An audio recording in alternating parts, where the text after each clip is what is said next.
Welcome to Above the Garage. Hi, friends. Today we've got an awesome interview for you. Germaine Brooks, who you know as Cousin Trey from season 2 of Your Honor, came to chat with us about the show and the biz. Hope you enjoyed as much as we did. And check out his music on Spotify under the name Mouce, M-O-U-C-E, a man of many talents. Enjoy. Hello. What up? Hi. Hello, beautiful ladies. What's up? Not much. We're excited to meet you. Do you go by Mouce or Germaine? Or does it depend on the crowd? Yeah, it kind of depends on the crowd, but you can go. We chilling now, so whatever y'all want to do, we're doing it. You entertained me on my ride home from New York City yesterday, so thank you for Oh, that. Yeah, This Is Mouce Nice. playlist. It was good. I was really tired. Jamming, Yeah, nice. it was perfect, and it was like good length. So thank you. So you coming from New York to New York? I live in Philly, so I just Okay. go. So New York is just 2 hours. So Yeah, it's a hop and skip. Yeah. yeah, it's nice. that's Where what's are up. you? You're somewhere on the East Coast. I know this. I'm in Florida right now. I'm based in LA, but I'm in Florida right now. Jacksonville. Orlando. Did you grow up? Where did you grow up? Yeah, I grew up in Orlando. Oh, okay. I don't know why I thought Jacksonville. I thought I read that. Well, yeah, no, I'm originally from Jacksonville. All my family's from Jacksonville. So I was born, grew up in Orlando, but originally from Jacksonville. Gotcha. Interesting. How about y'all? Where y'all from? Well, I was going to ask you, I'm from Puerto Rico. I live in Puerto Rico. I know there's a lot of Puerto Ricans down in Orlando, Jacksonville. Do you have any Puerto Rican friends? Oh yeah, man. Kissimmee is actually Puerto Rico. Yep. Puerto Rico 2, part 2. You know what I'm saying? So Yep. Puerto Rico, PR. I rock with the homies. You know what I also rock with too? That Starry Night in the background. Yeah, she loves Van Gogh. That's my favorite. I just earned a couple points there, huh? You didn't think I knew that? You think I was so cultured, huh? Oh, we knew. No, I'm just messing with you. Good call. Good call. Scarlett came to visit me in Philly, and I was going to take her to see a bunch of Van Goghs, and the goddamn museum was closed. I'm still mad about for real? that. Any of y'all been to that Van Gogh experience? Where it's kind of like not Yeah, live. She's Yeah. gone. I went in Puerto Rico. Yeah, they had it here, and I missed it. I wish I'd seen it. Did you go? Nah, I missed it too. We were shooting. The day I was trying to go, so Oh, I had something else to do, you know. Yeah, your priorities are all fucked up. I know, right? Should have went to Van Gogh. When did you start music? Music, I started that probably seriously in high school. I started just recording on a karaoke machine, a couple buds, you know what I mean? And then from there, people around the school, we just started passing out a few. It became the hot topic. Everybody wanted it. Were you Mouce by then? When did you get the Mouce name? I was Mouce. Yeah, I got that name in middle school. One of the homies, actually shout out Chris Dassaw, RIP, he's not with us anymore. But he gave me that name just because, like, I don't know if you remember, like in the cartoons, how like the big elephant used to be scared of the little mouse. mm-hmm. It's not like that. I like that. Yeah.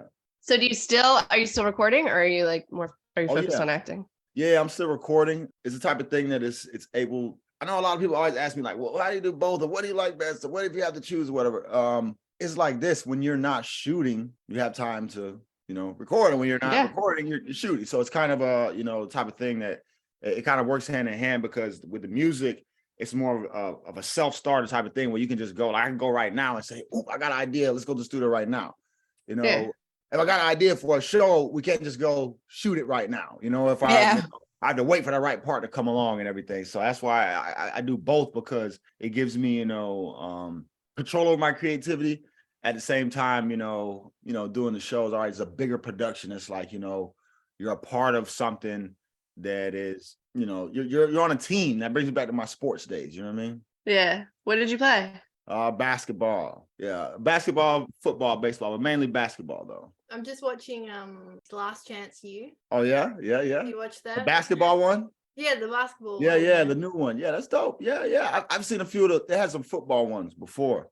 Yeah, I I've seen haven't those seen the ones. basketball one yet though, but Some of those coaches are crazy, man. A lot of what? coaches are crazy. It's intense. Some directors are crazy, but hey, it's the same thing.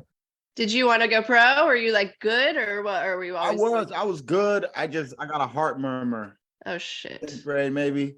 So I had to stop playing for like a year. And after that, that's when I really started getting the music, like when you guys were asking. So that from there, I just kind of like, That sucks. I'm sorry. No, it's cool. Thank you though, because I still have pro aspirations. I'm gonna go pro in some sport, some way. May not be the NBA, right? But there's plenty of semi-pro leagues. You know, there's adult. I think I'm about to start just playing an adult basketball league. See how that goes. You know what I mean? Maybe Yeah. shoot some minor league baseball. There's a lot of minor league baseball teams. Also just fun. Yeah. You know, didn't Gina Davis have like a gold medal in archery or something fucking weird? Like For real? random? I think so, Really? yeah. That's crazy. That's dope. I know, right? Random sports. Take She's one. hiding it. Woman of multi-talents. Yeah. Since you're in Florida, were you a Heat fan? No, I'm a Magic fan, baby. I'm from Orlando. I'm a Magic fan. And, Okay. we're doing better now. We're doing better now. But I'm gonna tell you something really interesting, right? LeBron's son, he's about to come out. I think it's not this year, but the next year, right? Mhm. So far, of course, this is looking way down the line, but he's projected to go number 10 to the Magic, right? Wow. And LeBron already said, whatever team his son goes to, he's coming. So, I mean, hey, Oh shit. How amazing would that be? That'd be awesome. yeah. I'm a Wade fan, so You a who fan? Wade, D Wade. Oh, D Wade. I mean, I used to like the Heat when LeBron was there when D Wade. I like D Wade. Yeah. I was living in Miami when that happened, so. Oh yeah. I wasn't living in Miami, but I was in Miami the day LeBron came there. Oh wow. It went crazy. You know what I'm saying? I remember just seeing like ESPN the bottom, like Bron James. You know what I mean? That was crazy. Yeah, it was crazy. It was crazy. My 6-year-old son walks around the house saying Bron James like constantly, and I don't know where he got it Nice. from, but this is like his new thing, and he wants his jerseys, and he's like, I was like, Space what the fuck? Jam. You like Out Space of Jam? Huh? nowhere. No, he hasn't seen it. Why the hell haven't I showed him that? Oh wow, yeah, that's a good one. That's saving that in the cut. My son's crazy about basketball too. That's how he really got into it, was Space Jam. Once he, LeBron is what started it, and then from there, Steph Curry, and then now Kobe, everybody. So Oh, it's Curry too. That's the other Oh, yeah, he walks yeah. around saying. So like they were supposed to play a couple weeks ago, and he was excited. And then one of them dropped out, one of them was injured or something, and Steph's then the hurt other right one now. didn't play. Yeah, and then Steph's hurt. LeBron didn't play, and it was like Oh very no. heartbreaking.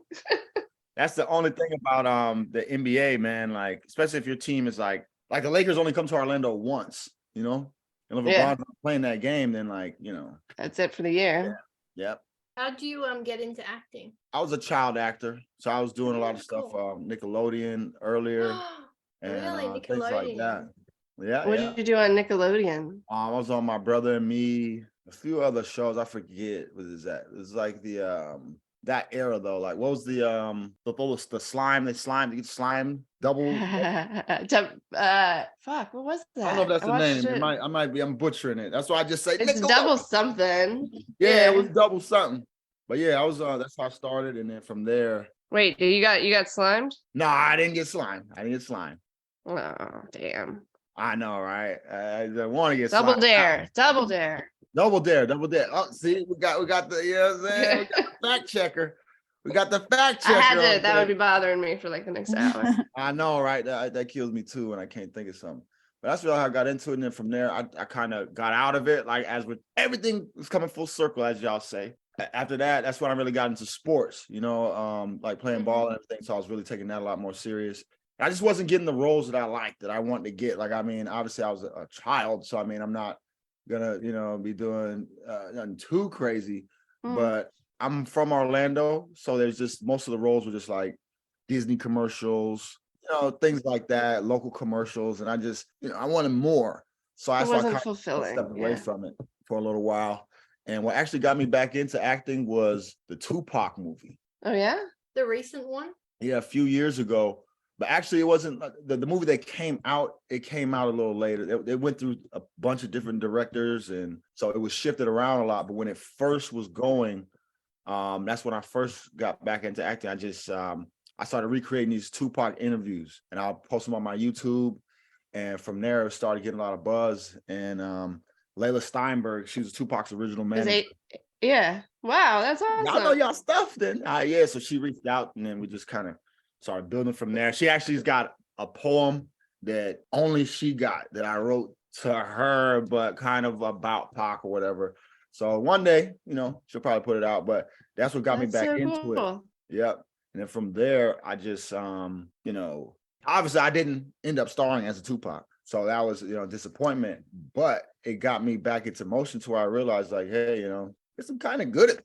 You know what I mean? Yeah. I'm kind of good at this. And it helped my study game. Like the Tupac thing really helped my study game because when you're doing Trey, you make up, everything that's not, in the script or whatever. You know what I mean? So you can make up your favorite food, your past, your child, whatever, when you're doing a bio on somebody, you got to know them. Yeah. You got to know Yeah. about them. You got to know, what they ate for lunch in 6th grade. You know what I'm saying? So, yeah, so the Tupac thing helped me on my research game to where now everything adds up to the total. So it helped a lot, but that's really what got me back into it was the Tupac thing. And that was my dream role. But Pretty cool. Pretty cool that Tupac got you back into acting. Tupac Got a lot to did it. thank him for. I imagine he's an influence in your music. Who else do you like to listen to? Oh man, honestly, I don't listen to too many artists because it kind of it seeps into your head, just a little bit. Like, you may not realize it, and then you look back, oh man, that flow was from this. So I don't listen to I listen to a lot of myself, especially when I'm trying to like come up with an album, which is what I'm doing right now. So I listen to a lot of me. I listen to a lot of me, honestly. If we're being real to Tupac was always my main inspiration, motivation, everything. And even with acting, I think that I kind of have like, in a way, there was no one else. Like me and Tupac have a lot of similarities even when it comes to the acting, right? Because most rappers, they get roles and stuff like that. Ludacris got the role because he's Ludacris. I'm not taking anything away from any credit or Right. something like that, but he got the role because he's Ludacris. He's not studying. He doesn't know Stanislavski. Well, he does now, I'm sure, probably. But you know what I'm saying? Me and Tupac, we came up, studied into this. And so I think that just gives us a different, but still having that street background, so that gives us like a rough edge and an authenticity that I think they can't really be touched. But at the same time, sometimes people think that Juice role for Tupac, people don't give him the credit that he deserves for that role because they're just like, oh man, he's just being himself. He was acting crazy, just being himself, not realizing like how deep he had to dig for that role. And so I learned a lot from Tupac, but I know the question was about music. So what I listen to, man, I listen to everything that's current, but I try not to delve too far into it. Like I may not just play everybody's album and stuff like that, but I got to shout out a few artists like, Wiz Khalifa, Kodak Black, Young and Ace. I listen to other stuff too besides rap, stuff like Kareem Bailey Ray. That's one of my favorite artists. Yeah. St. Vincent is one of my favorite artists too. So I listen to a lot of, try to keep it eclectic, dig back into some old school stuff. And then a lot of times, honestly, too, I listen to a lot of talk radio. I like Coast to Coast AM. Y'all listen to Coast to Coast AM? Y'all heard of that? Conspiracy show, but it's it puts you up on game, about the aliens. They're coming. My uncle used to listen to someone named Art Bell. That's Coast to Coast. Oh shit. Is it still him? The torch got passed, but that is the show, Coast to Coast. George Norrie is the host now. Yo, Art Bell got some they still play like Art Bell classic episodes. I listened to that so much as a kid. Some crazy shit. Yeah. It's really funny. I can't believe I didn't know that it carried on. That's Coast to Coast, yeah. Were you a fan of Your Honor before you got the role? Yes, and kinda. Once I knew that I was in the running for the role. Became a big fan real fast. Yeah, once I knew I was in the running for the show, I, once again on my study game, started watching. And I'm like, man, I got to get this part. You know what I'm saying? Because it's just, in my opinion, and it's the same thing. The first thing I told Brian when I first met him, like, bro, this is the best show on TV. I'm not just saying that just because I'm on it. So I honestly feel like that, and I felt like that before I got the part. But yeah, once I knew I was in the running, that's when I really started digging deep for that role. And actually, see, I'm giving y'all all the sauce because I see y'all. I like, first of all, I really appreciate y'all a lot. You know what I mean? Because thank you. I noticed you on the gram. Oh yeah. And I love the support. And like, I listen to the podcast and, I rock with y'all, man. So I'm gonna give y'all some exclusive sauce right here. All right, we're ready. All right. We like the sauce. I was originally supposed to be Lil Chris. Oh, what happened? And then that's when they were like, no, let's that's when Trey came along, like, we want to see you for someone else, which is a good sign from production when they want to see you for something else. But sometimes you don't know what something else. You don't know if it's better or less involved. So yeah, I was really supposed to be Lil Chris. How y'all think that would have worked out? Me being Lil Chris. You think Trey, how do y'all think that would have worked out? Chris is chief, right? Yeah, with the chain. Yeah, with the little Yeah. ice. Oh, let me get my. No, I think it worked out better. I like Trey better because you definitely dig way more into Trey's story than you do Chris. It's just a lot different. You know what I mean? Now I know Chris get more involved too now with, what happened Yeah. last week and everything Mhm. like that. That was so sad. Yeah, that was wild, right? Yeah. It gets deep. It gets deep. So would y'all rather see me as Chris or Trey? I think I see you more as Trey. Yeah. I think Trey has a little more depth, shows more character, shows more personality. You got more background on him, like you said. Like he went to jail Yeah. Yeah. or something. You got his family connections. He oil changes. He's great at oil changes. Yeah, exactly.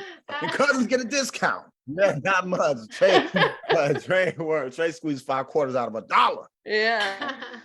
No, I like Trey. I like you as Trey. Yeah. Yeah. Me too. So I think it worked out. I like how he was like, so I don't know, you could just tell he didn't really want to do this. He didn't want to get back into Exactly. this. and Get Exactly. fucked all over again. And then exactly what happened. Exactly. Exactly what happened. So shout out to Lauren for making that good decision. Shout out to Lauren. So Yeah, is he still in jail, I guess? His mom is not interested in getting him out. she's not having it, man. But on the flip side, Yeah. look what happened to Mo. So maybe it was safer to stay in there. It for a was little safer bit, in jail. Yeah. But like Big Mo, I fucking hate her now. I mean, Oh man, she's doing way too much right now. Yeah. it's so bad. No, she's never coming back for me. But I think they're, do you know what happens? Anyway, I think they're ripe for a change. Lil Mo will be back. Well, it's funny because we were talking to Peter Solid and he claims not to know. And I'm like, how? How could you not read? I couldn't do it. I don't have the self-restraint. I would do that too. I would do that too. Wow. You guys are impressive. I couldn't. Like you asked me first if I was a fan of the show. Like we're all fans of the show. Like to be real, Yeah. like, I lucked up and ended up getting on this show. Like I said, once I knew I was going for it, I really wanted it. And the thing with me is like, it's hard for me, honestly. That's why the reason why I'm telling you why I want it so bad is because it's hard for me to like, if I don't get the part, I don't watch too much. That's fair because you're like, I could have been doing that better. Yeah. So there's a lot of shows on TV right now that I'm just like, Fuck that. yeah, exactly. So I didn't want to do that to Your Honor because I love the show so much. So I'm like, man, I better make the right choice. And they did. Did you have to audition a lot, or was it like one audition type of thing? For that one, it was a few. And like I said, I auditioned for Chris first. Mm-hmm. That was, getting the good feedback from that. And then when they Yeah. threw the Trey thing out there, then I think that was just nowadays it's a lot different. Like it used to be much more of a probably 2 or 3 self-tapes in the beginning. And then, you're going in person in the room. So Mhm. now a lot of times, most time they're booking off tape, almost pretty much exclusive, Yeah. unless you're like an offer only type of, actor, then they're mainly booking off tape. So it was all tape. Yeah. It was a smooth process, but I mean, definitely the audition to me is the trickiest and hardest part, right? Because it's usually like a blank background like this, and you're just Yeah. standing there like, no, stop, please. And it's just hard, Yeah. but like when someone pulling the gun on you, it's easier when it's like boom. But yeah, when it's much easier to give that natural reaction as to when you're in the audition, you Yeah. have to just Mhm. conjure everything in your mind. And especially times when it depends on like what the sides are and stuff like that, and how things are Mhm. positioned, So the audition can be real tricky. But nowadays, most everything is done off tape, and a lot of times now they're booking off that first tape. Yeah. Do you get friends to self-tape with you? How does it even work? Well, it's a process, right? It's a process because sometimes there's the thing too is the productions. Sometimes you get time, but most times you don't get too much time. So a lot of times you may get an audition, and you got to get it back like the next evening or something like that, or in a day or two. So sometimes you might be on the road, or you might not have. I have a person that's my mentor and everything like that. That I do most of my taping with Avis, and but a lot of times I'm not there.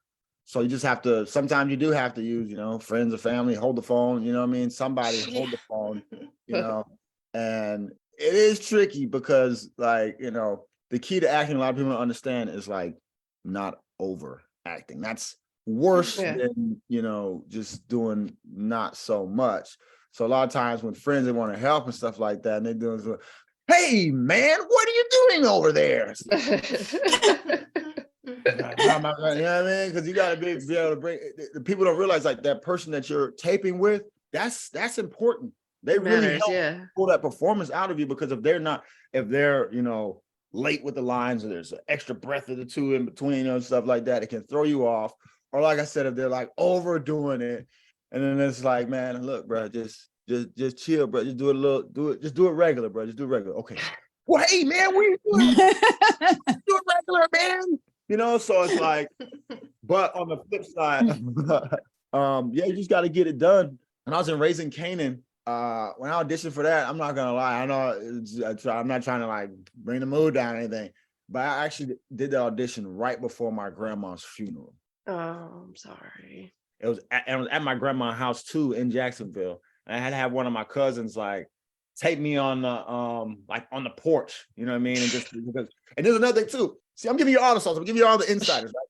The self-tape, right? Like, granted, like right now, I'm in a, you know, blank white background, you know what I mean? But a lot of times it's hard to find an area that they want. And they want to see, okay, then zoom out so we can see full body. Whose house, where you got a full place, you can just zoom out and see full body of the house with nothing in the background. And then they get mad when there's shit in the background, like, oh man, you had laundry there, this, that, whatever. It's like, ah man, that's, you know, so it's tricky. But yeah, my cousin, we had to do that right before my grandma's funeral. So that's what it, like, man, you know, when we talk about the journey and everything like that, like, man, it's definitely been a heck of a one. Yeah. It's interesting because I feel like nobody prefers self-tapes. I know the directors and all the actors that we've talked to, like they prefer the experience and the challenge of being like in the room, because it's actually like good for them. You can sell yourself a lot more in the room. Like on tape, you can't like see how I'm vibing with y'all and stuff like that. Like, you know what I mean? Like your audition starts as soon as you put your 2 feet down in the parking lot or hop off the train or wherever you have the audition. You know, right. Or from there, people get to see your personality. You know, you're talking to the receptionist. You know me, I'm gonna crack a few jokes here and there. I'm gonna get, I know, you know, this is me. You know what I'm saying? But at the same time, like I use my advantage as well. Like I know that, like, hey, the audition starts now. And I know when you go in that room, it's not based only on the lines you're gonna say. You know, so it's how you're interacting with the casting directors. And if once you get to, you know, those higher auditions, of course, like the director is going to be there too, maybe one of the writers and stuff like that. So it's how you're interacting with them. You get way more of a chance to build that connection, even if it's not for this part.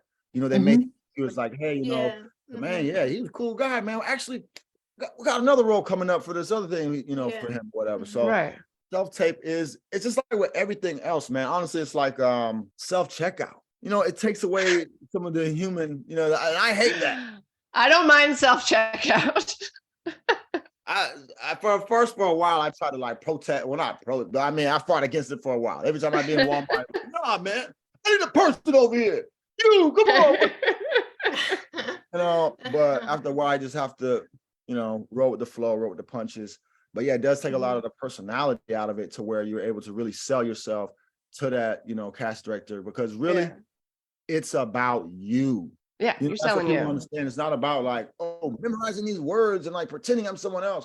Like at the end of the day, it's about you. And even somebody like Brian, who I think is like, I mean, he's number one in my book, you know, obviously. Yeah. But I mean, you watch all his roles and everything, very different from Friends to Malcolm in the Middle to of course WW, you know, but it's still him. Yeah. Y'all feel that, right? Y'all see what I'm talking about? Like it's still him. Like how he, like when he's frustrated with something, is like how he does that. You know what I'm saying? Yeah. Like what he That's a good impression. You know what I'm saying? It's not like, you know, so it's still you. So yeah, it is a lot harder to capture you in a self-tape. Right. And it's just forgettable. Just like this. Like I would rather be sitting with y'all at a round table right now. You know what I mean? Toasting it up, coffeeed up. But I mean, we make it happen. This is still, you know, we find our ways to fight through it, and we use our technology to our advantage. So I mean, you can't always be there in the room, you know, being in the room. Now on the flip side, because we talked about like how, you know, the self-tape sucks so bad. Well, let's look at it the other way, because a lot of times being in the room, I mean, I've flown, drove, ran, you know what I mean, miles and miles to have, you know what I'm saying, the pat on the back and like, hey, our people are gonna call your people. It's like, all right, hey. You know what I mean? Flew all the way up to, you know, to Virginia for that. Perfect, you know? So Yeah. that is the flip side of it is There that are benefits. yeah, you can do so much more. And, you know, you don't have to physically be, just like with the, you know, we talk about like with the music, flipping onto music, right? At first, I think a lot of people fought back against like the streaming is they're like, man, you know, I mean, honestly, we do deserve more per stream as artists. So that's something I'll put out there. Mhm. But I looked that up yesterday when I was listening to your music. That's funny. I was really interested. It's so fucking small. it's so small. So you really have to get millions and millions and millions of streams to really make a dent. Yeah. So Yeah. there's that. But once again, the silver lining is I don't have to manufacture 10,000 CDs and send them overseas. Yeah. Yeah. You know what I mean? Yeah. Someone in South Africa, they can listen to my music Listen to you right now. It's available Yeah. 24/7. It's available to everyone. And now it's not even, you're really not even selling it at this point. It's more of a Yeah. consumed product at this point. You know what I mean? Like you Right. listen to music, you know what I'm saying? You didn't have to buy it. You know what I'm saying? Yeah. You pay Spotify, you got Mouse for free. Well, yeah, pretty much for free. The pros and the cons, right? You know, so you just got to go with the flow. But definitely love being in the room more. Definitely like feel like being in the room really like get you that personal connection and everything like that. So you just mentioned Raising Kanan. Is that something you did recently? I was on season 1. I was on the last episode of season 1. So I had a flat top on that show. Watch when y'all see it. I'll check it out. Dreads, but I had a flat top on. Like, bro, I don't know how that was that Hollywood magic right there. I honestly, I like it. I was like, man, I was about to hop. It was in New York. I was about to hop on the train and ride with this, but I'm like, man, I don't know. I like the how they dreads. did it. I don't want this thing flapping off. You know, like that. So I was like, yeah, I'll take it off or whatever. I was about to keep it on. You know. Going back to your honor, I know you said you were cast as Chris before, and then you got Trey. How did you get into character? Like on it, did you make like a backstory? Was it given to you? How do you get into character? Oh yeah, and this is what I'm too. I'm put you on game too. You know what I mean? Like you're people think they're like, you know, there's all these rehearsals and you know, we're doing these table reads and like, you know, the director's gonna check in with you and see where you're at with things. No, you just show up ready to go. You know what I mean? Yeah. That's basically like you show up ready to go. And in the trailer, they may have like a little, you know, they have like a little paper that has a script for that day and everything like that. That's about the most help you're gonna get. I have a whole life story for Trey. You know what I'm saying? I have a whole life story for Trey because that's what people don't understand too. It's about what's not in the script, but what's in the character. You know, Yeah. even like the Bible. The Bible is not, you know, it's not this all encompassing. It's like Star Wars, right? Star Wars says in a galaxy far, far away, a long time ago in a galaxy far, far away, right? So that means there's stuff before this. There's stuff Right. after this. This is just like a Little capsule, piece. time capsule of that character or of what's going on. So you really got to fill in the blanks. You got to know, hey, did the man make good grades in high school? You know, how was his relationship with his mom? How did mom feel when he went to prison the first time? What did he go to prison for? You know, what was his worst day in prison? These are all things that are in my Rolodex that may or may not show up on screen. So I think you really got to like create that backstory. And for Trey, like I said, I think Trey definitely is had more depth than Chris. Obviously, Chris may be getting to the point where Trey is at after all this stuff is happening to him. Right. Yeah. You know what I'm saying? Trey was already at that point where it's like, man, screw this. I'm, you know what I mean? I'm trying to do it the right way. I'm gonna get down and dirty. Yeah. Change some oil, you know what I mean, for a high price. You know, so I think there's a little bit more depth with Trey, and yeah, you got to create that. Even with Crystal, even with characters like that, I think that you can still find a piece of depth. And I think another thing too, I'm gonna put you on is like on the way up, right? Like it's once again going back to sports. I'm a sports guy, I relate everything to sports. You got to get those reps. So to be a great basketball player, like you got to have like be able to play in game. You know what I mean? Actual regulate, like it's one thing to like be practicing, scrimmaging, this at the park, but like it's nothing like those in-game reps. And when you're on your way up, the first reps you're getting is 2 or 3 lines. You know what I'm saying? Yeah. Honestly, that's kind of, I won't say it's very difficult to do. You know, I mean, I'm not gonna say what's harder, what's not harder, but once again, when you have 2 or 3 lines, now you're trying to like fit in and like make yourself a part of the story, and you're also still trying to stand out. So it's like, you know what I mean? Like you got those 2 lines, you're like really trying to do those 2 lines too much. It's like, once again, back to the overacting thing. So it's hard to like narrow it in and like get those in-game reps, you know, when you're first getting those 2 lines. Like I watched Masterclass. Samuel L. Jackson is one of them that I studied. And he's talking about how he was one of the movies with Spike Lee. He was playing a crackhead. I don't know if it might have been New Jack City. I don't want to say the wrong thing, but I know he was playing a crackhead, you know, or a drug addict, whatever. You feel me? Yeah. But how he approached it was like, you know what, you know, I'm gonna give this guy some depth here. It's not gonna just be you know, just a crackhead. Like, you know, he gave him some depth. He gave him a backstory. He gave a reason to why. Oh, he lost his wife, and this is what started him on the drugs, and this, that, whatever. So, like, it reads on screen. People don't realize that. They're like, even like now, like how I'm sitting here, like you could tell that I'm like thinking about what I'm gonna say and things like that. And so, when you're that character, you have those few moments where you're thinking, you know, of something, and it reflects. So it is hard to do those 2-liners and stuff like that, to really, you know, show yourself. But that's what you're gonna get at first. That's what you're gonna get at first.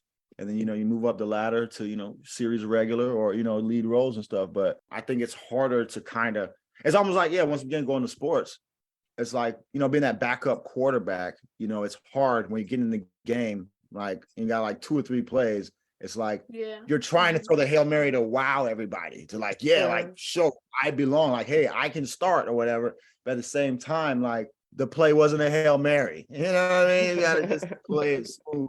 So, you know, you got to play the game how it goes, but still be able to add depth to the character, no matter how involved they are in the actual script. Yeah. Well, it came across well for Trey. What did Trey go to jail for? Well, Oh, I figured. Was it actually him, or did he take the? No, he didn't. He didn't snitch. That's what happened. That's why she's supposed to fucking protect him now. What a bitch. Yeah. There's a lot of family dynamic, guys. You can see, like, my mom. Shout out to Daphne. Shout out to Daphne. We love Daphne. We love Daphne. Daphne. Y'all need to interview Daphne too. She put me on to y'all, honestly, if we're being real. She put me on to y'all. She sent me, like, I think y'all did some kind of meme or whatever. I was in it. Yo, that's lit. I like that. You know what I mean? So I've been rocking with y'all ever since. So yeah, shout out to Daphne. But yeah, she, as you could see, like there's a whole dynamic there where her and Big Mo, a lot of things are gonna come out later on. So I mean, right now, who knows why things are how they are, but you'll see. All right, I look forward to that. Wait, let me ask y'all. I want to know. See, this is a pod. This is a pod, right? So we go back and forth. It's not just like a suited up interview. So I want to ask y'all, like, how did you guys come together? How did the podcast come together? Like, you know, what's the origin story? The origin of this international conglomerate. Yeah. It's not very impressive. We met on the cesspool of the internet, Reddit, and started talking a lot. Nice. Yeah, we were talking about Handmaid's Tale a lot during COVID, right? So I don't know. At one point, I just suggested doing a podcast, and then it happened. So we had like a good following for our Handmaid's podcast, and we decided to start a separate one for other shows. It's kind of tough starting from scratch because we were used to like a shitload of like followers and interaction, and now we're like literally just starting all over with Your Honor. But it's been great because like honestly, the cast and the crew have been like so nice, like DMing us nice things and sharing shit. And so thank you. We appreciate it. Oh, thank you guys. We appreciate all the support for the show. Yeah. I mean, really means a lot. And like I said, like once I came across you guys, I love what you were doing. Thank you. Kimberly makes the collages. Kimberly's got like such an eye for Dude, you be getting my good side too. You be getting photos. side, you know? I always pick the good side. Yeah, you get me right. Yeah, I like what y'all do. I definitely love what y'all doing, man. So I mean, it's really, and like what you said, look, that's what everything, man. Like everything starts with just a thought, you know? Yeah. Nothing to it but to do it, you know, and even the tallest mountain, you know, one step at a time, you know, you'll be on top of Kilimanjaro. Yeah. Yeah. True. Yeah. I mean, it really came for Handmaids. Like, we've interviewed like most of the cast and crew, and it's been very fulfilling. And it only took, A year. a year to get to that point. So, Yeah, nah, we rock with y'all here, man. Do you stay in touch with many of the cast members that you met on set? Yeah, I try to stay in touch as much as possible. It's a lot easier to stay in touch now with like, Instagram and like, Yeah. all the, Right, yeah. you see people posting. It's just easy to just like, oh, boom, boom, boom, you know what I mean? Comment, interact and stuff like that. Yeah. So, I mean, as far as like, I stay in touch with everybody that I can. I love, like, honestly, this show, I think it shows. It's like, see, I'm from the South, right? And there's a saying down here, like, your grandma said that when you're doing that cookie, you got to put that LOVE into it. You know what I'm saying? So food tastes different when, you put a little love into it. You know It what I'm saying? The does. ingredients could be the Yeah. ingredients, but when you put love into it, it comes out different. So I feel like everybody on this whole show just put a little bit of LOV into it. Yeah. Yeah. The gaffer to the AD to, the DP to Brian to, I mean, to Rose, everybody, Yeah. Yeah. not just the actors. I rock with everybody on that show. And like Yeah. that set was always a vibe, you know what I'm saying? It shows. Like, I've heard the term prestige television dropped a lot lately, but like you can see it. It comes across as like a higher product because of that. It is. Because everybody is putting in there. Everyone is in love with what they do. Like, I was in the studio the other day with an engineer that was just like so excited to record the music. So excited to like, man, I'm gonna do this with that vocal. I'm gonna do this. He's like a scientist.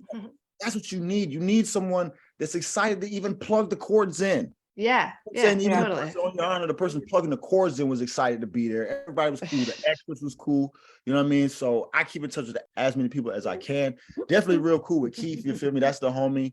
Yeah. That's like my second mom. You know what I mean? My TV Yeah. mom. So I can definitely keep in touch with everybody. Darren, amazing director as well, man. Yeah, shout out to everybody on the show, man. I don't want to start. I know I started naming people. I don't want to. Yeah.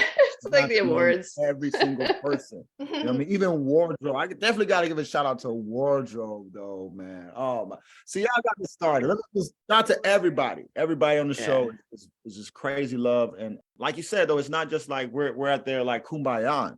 We out here making history. Yeah. You know what I'm saying? So we out here getting it in. But at the same time, it's like when you have that love for it, man, it just comes out different, man. Yeah. What was it like with the fight scene between Trey Oh and Lil yeah, Mo? that fight scene. I like that, huh? I like that first one. Y'all thought I had him at first. But I did. that was in real life. Keith know what happened in real life, But nah, that fight scene was definitely dope. It was exciting. We filmed that on Crenshaw, and I forgot that it's like in Nipsey's hood, right? Yeah. Cool. You know what I mean? We in the hood with it, dog. We in the hood, Love dog. that. So it was probably at like 5 o'clock at night and everything. And the combat on film is different because it's like it's almost like a dance. You know what I mean? Yeah. When it's choreographed and stuff like that. Me and Keith were working with the the stunt coordinators and everything, and we worked on it like a few days prior and stuff like that to be on point. It was pretty dope because how it was, we did have stunt doubles and everything like that. Shout out to the stunt W. You know what I mean? We had stunt doubles, but we ended up doing the majority, like almost everything of it. Like the only thing the stunt double did was go through the glass. The glass, yeah. Oh, Trey yeah. couldn't go through the glass, Well, Trey did, but Germaine couldn't. But stunt double did. So, but other than that, they were supposed to do a lot more. You know what I mean? The stunt doubles were supposed to do more. But me okay. walking it out, you know what I'm saying? We almost got into a fight for real. I was like, yeah, that's what it looked like. But yeah, no, that was definitely fun. It was fun. Oh, and yeah, I'm giving you all the sauce, right? That was a one taker. Ooh, nice. Really? That was a one take, Jake. I expected to do more, and like I said, different people have different styles. Y'all already interviewed Peter. Darren, I can reach out to Darren too. I might have to work for y'all. Y'all might have to cut me a check. Yeah. You're gonna be our agent now. Thank you. Darren, I'll give you 10% off the top. yeah, no, 10% off, like cousins, right? Darren, his style is a little different than Peter. Peter, did a lot more shots and, made sure there was a lot more coverage and stuff like that and stayed a little more true to the paper. Where Darren was a little bit more of like just capturing that raw emotion. Yeah. That's so interesting, the different styles. Yeah, it is. So now let me ask you guys this, like from the viewer's perspective, do you feel like it changes like when you're watching a series like that and there's all these different directors? Do you feel a difference in episodes, or do you feel like the story is so central to the core to where it doesn't really feel different? I only started noticing when I started making like the collages and stuff, because I see so many like different screenshots like of each shot they've taken. So you can definitely tell like between some directors, like, oh, they like the wide shot, or they like this trick shot, or that's the only reason I could tell. But if it was before doing all this, I'd have no clue. Yeah, I feel like we've just been learning a lot as we go, and so we're noticing a lot more now. But yeah, that's true. Previously, as a viewer, I would never ever notice because it's just the story that you're so focused on. Y'all the sixth man. You feel me? Like in basketball, y'all the sixth man right on the bench, ready to get in. We're honored to be on that bench with y'all. Oh yeah, no, you're honored. You're honored. Oh, there, yes, Yeah. Unintended. Damn, it wasn't intended. Yeah. How long were you in New Orleans? I wanna hang out in New Orleans with y'all. I did most of my stuff in LA. Another, just to put you on game a little bit, like a lot of I forgot. Can't tell y'all too much, but I mean, like the majority of this season, honestly, was filmed in LA. A lot of those interiors. Yeah, all of them. Yeah. Now, when you see the Superdome, of course, that's New Orleans. You know what I mean? But Yeah. New Orleans is cool, but LA is like New Orleans. You know what I mean? You're an LA guy. Yeah. I do love the shots from New Orleans, though. Yeah, they're beautiful. You needed that. We definitely needed that. Like that adds like that. I mean, it's a New Orleans show at the end of the day. It's a New Orleans show from season 1. If we're like the majority was shot in New Orleans. Yeah. You don't want to lose that feel. You know what I mean? Because it was such a feel, and I think that that adds to it so much. And the mayor, he really brings the New Orleans out. He really makes me feel. Yeah. I love his accent. His accent is like, it's so fun. I love Isaiah. Yeah, he's so amazing. Good. He's amazing. So he brings that New Orleans. He really makes it feel like New Orleans. So, but now definitely be able to keep that feel, I think was really important. I like when I see stuff that's filmed in LA and I'm like, hey, I know where that's at and everything like that. That's cool. But then, the world is not just LA, New York, and Atlanta. And if we're being real, that's where like, most stuff is filmed at. So I like when other cities get a little bit of shine and stuff. Yeah. And it looks seamless to us. So they pulled it off. They pulled it off well. It feels like New Orleans. Yep. Did you work with, you worked with Benji a little. I don't know. He just like blew me away in the last episode and his scene with Carlo. No. Benji's the man. I don't lie, man. Benji the man, bro. Benji the man. He's so talented and so nonchalant about all this. He's just like, man. I love his Instagram posts. He's just like so chill. Yeah, that's how he is. That's how he is in life. Shout out to the homie. He's so cool, collected, calm. I like he he was on Disney and everything like that and had like a lot of success. Oh, was he? As a child. Yeah, he had a lot of success earlier. So this is like how he grew up in this, having tutors and all that stuff and everything. So to him, it's like, to us, it's like the set is more interesting than real life. To him, like the real life is more interesting than, because that's what's new to him. And like, oh, wow, so but he's dope. I mean, he's super talented, man. Can turn it on, turn it off in a second. I can only imagine what, the next type of roles are going to be for him. You know what I mean? Yeah. He's amazing. He does music too. So y'all. Does he? I don't ever post anything on Instagram, so I don't know if you're gonna find it, but but he does music too. So check him out too, though, man. He's lit. We will. What's in the works for you? Anything coming up that we can watch out for? Well, can't talk too much, but trust me, you're gonna be seeing the kid, and like, I appreciate y'all so much for rocking with me. You know what I mean? Like, it means more. You know what I mean? The 3 people in the stadium means more. You know what I mean? That was there from the beginning. You're not gonna forget us. You're not gonna forget us. I'll never forget y'all. Nah, I won't forget y'all. For real, we locked in. We're gonna follow you. Definitely follow the kid, and we're gonna turn up. Trust me, this is just like You know what I mean? Trust me. Like, I'm not even, there's a thing. Like, I have to be the best. I have to be the greatest. You know what I mean? Like, nothing else would suffice. So, yeah, y'all stay tuned. We won't accept any less from you. So, See, and I need people like that to hold me accountable. You know what I mean? Get Hold me to it. accountable. But we lit though. Trust me. We'll be in The your next DMs thing's like, gonna be come on, huge. get it. she likes to slide into DMs. Oh yeah, sliding down, sliding down. Y'all gotta keep watching everything I do. Y'all gotta keep watching the next thing too. We are lifetime fans now, my Yeah. friend. All right, you got my vote for anything y'all need. All right, well, we'll be following you then. Thank you for doing this so much. Sorry for taking so much time. Definitely, no. I appreciate every moment of your time. Definitely stay tuned in. The show is gonna get even crazier and crazier. You never know what's gonna happen next. All right, well, this has been so fun. I hope you have an awesome day, and we're gonna keep in touch and watch everything you do. So, Yeah. Everything. Thank We'll be y'all. following you. Definitely stay Thank tapped in. you. And man, y'all have an amazing podcast. Keep it going. Keep it growing. Yeah. We lit. LFG. let's fucking go. All right, then y'all be safe. I appreciate y'all. 1,000. You too. Appreciate you. Peace.